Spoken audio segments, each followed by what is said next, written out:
día, estimados. Seguimos con las clases. Vamos a semana 3 de la fase 2. Y para ello vamos a las orientaciones académicas. Estudiantes de séptimo grado, vamos a las orientaciones académicas, en la que tenemos la semana 3.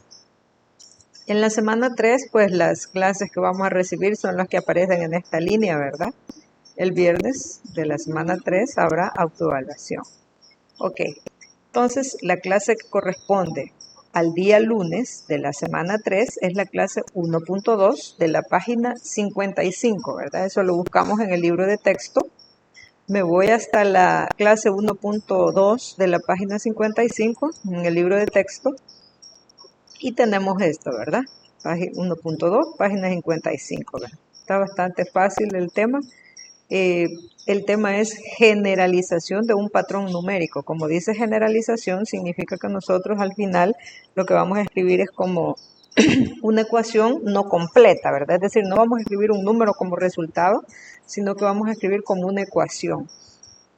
Entonces, en este caso, nosotros tenemos acá el problema para calcular el número de pines necesarios para colocar 1, 2, 3 y 4 láminas. En el problema de la clase anterior se hace de la siguiente manera: una lámina, 3 por 1 más 3. Estos son los pines, ¿verdad? Si se recuerdan, la clase pasada hablaba de los pines para poner las láminas. Entonces esta es la generalización, ¿verdad? Ahora, eso lo podemos ver perfectamente cómo se van generando, ¿verdad? Si es una lámina, cuántos pines necesita, si es 2 láminas, si son 3 y así, ¿verdad? Sucesivamente. Ahí hay operaciones que nosotros podemos resolver. Y acá pues podemos contestar, ¿verdad? Cada una el literal A, contestamos el literal B. Vean que el literal B no se resuelve, solo se deja de esta forma, ¿verdad? Que es la parte que nosotros vamos a resolver en los ejercicios. Vamos a dejar ese cuadrito porque en ese cuadrito yo voy a colocar un número dependiendo, por ejemplo, del número de láminas acá, ¿verdad?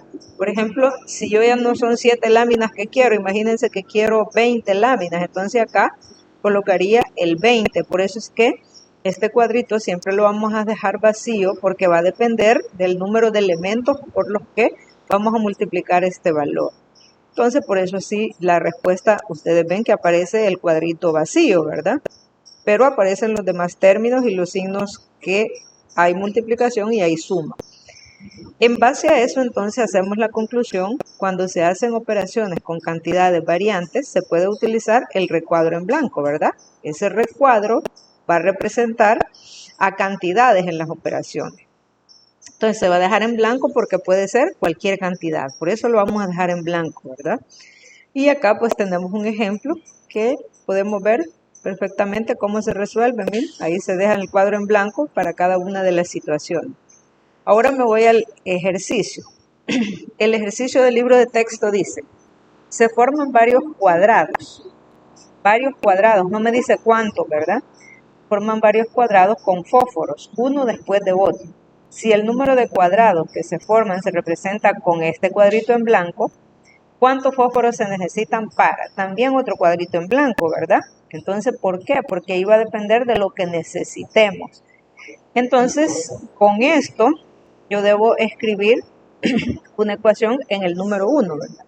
Debo escribir una ecuación y, pues, como si ustedes observan, el número de fósforos que necesita cada cuadrado son 3, porque uno de ellos va sirviendo para el otro cuadrado, ¿verdad? Por ejemplo, aquí son 3 porque este sirve para este cuadrado, entonces son 3 los que se necesitan.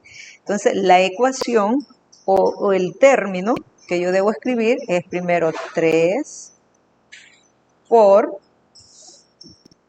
¿cuántos cuadrados voy a formar? No sé, lo voy a dejar entonces con el cuadrito, ¿verdad? Más 1. ¿Por qué más 1? Porque vamos a necesitar 1 para cerrar el cuadrito, ¿verdad? Vamos a necesitar un fósforo extra. Por ejemplo, acá, ¿verdad? Al inicio, nosotros necesitamos acá 3 fósforos. 4, ¿verdad? Al inicio. Pero en el segundo solo necesitamos 3 y así, ¿verdad? Entonces por eso dice 3 por el número de cuadritos que tengamos, de cuadrados, perdón. Por eso le agrego un cuadrito en blanco más 1. Esa sería la respuesta en el número 1. En el número 2 dice, si un estuche de geometría vale $3, la pregunta dice, ¿cuál es el costo al comprar? Ahí debe ir cualquier número, ¿verdad? Digamos que ahí usted decide, ¿verdad? El estuche vale $3. Entonces, si el estuche vale $3, eso ya me da una pauta de cuánto va a ser el costo al comprar tantos estuches. Entonces, la ecuación también va a quedar así, $3 por el número de estuches que yo compre, que lo voy a representar con un cuadrito en blanco, y esa va a ser la operación, ¿verdad? Solo $3 que vale cada estuche, 3 por el número de estuches. En el literal B, ¿cuál es el vuelto al comprar con un billete de $20? Entonces, el vuelto a comprar con un billete de $20, usted le da a la persona $20, y como le va a comprar estuches que valen a $3, pero no sabe cuánto, entonces sería 20 menos 3 por el número de estuches que compre, ¿verdad?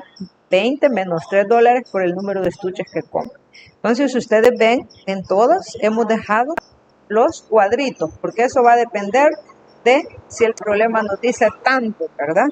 Por eso vamos a dejar ahí solo los cuadritos. Ahí tenemos la solución del ejercicio 1 y 2 del libro de texto. Ahora me voy al cuaderno de ejercicios y pues ustedes lo deben trabajar, ¿verdad? Siguiendo como ejemplo lo que ya explicamos. En este caso no se forman cuadrados, sino que se forman triángulos.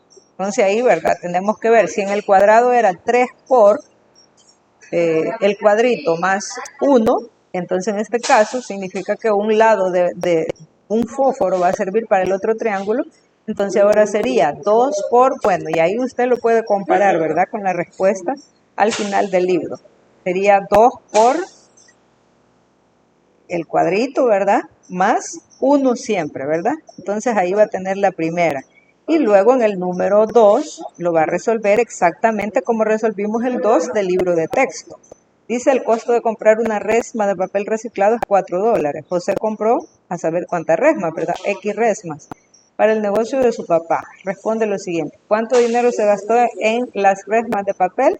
4 por, y el cuadrito van a escribir ahí. Si pagó con un billete de 50, ¿de cuánto fue el vuelto? Similar al anterior, ¿verdad? 50 menos 4 que vale cada resma por el cuadrito, ¿verdad? Y ahí tendrían la solución. Esa es la clase correspondiente a este día.